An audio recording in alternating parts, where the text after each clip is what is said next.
咱先来关心上新的消息。在菲律宾的马拉维一间大学的体育馆，昨天早起举行比赛的时阵，常常发生爆炸，造成至少4个人死亡，50个人受伤。当局研判是立场较歪伊斯兰国的武装分子发出恐怖攻击。菲律宾的总统小马可仕是大力批评，那教宗方济各嘛讲，要替这个事件的受害者来祈祷。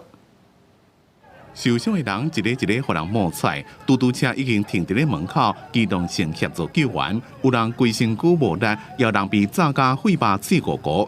大家拢无想到讲，只是来参加弥撒，怎突然间发生爆炸？等到人清醒，白酒天开，看到家己是倒伫咧病院内面。Una po, nagkakanta na kasi kami tapos yung iba na, yung paglingin ko sa likod is yung iba, nakahiga na lang sa nakahiga na sila sa sahig po ba?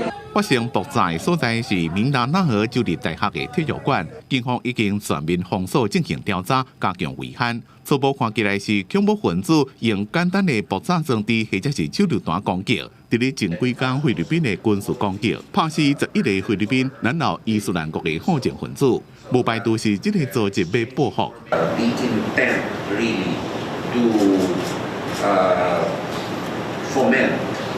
Terrorist activity to foment confusion, chaos is a prime indicia of a terrorist activity.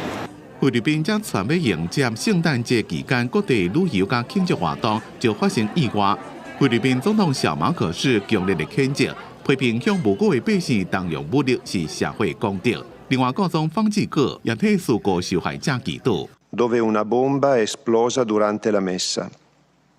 Sono vicino alle famiglie, al popolo di Mindanao che già tanto ha sofferto.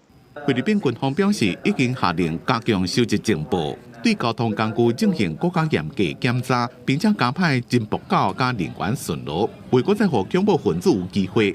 明达纳河州立大学也宣布暂时停课，另外则通知学生当时上课。记者综合报道。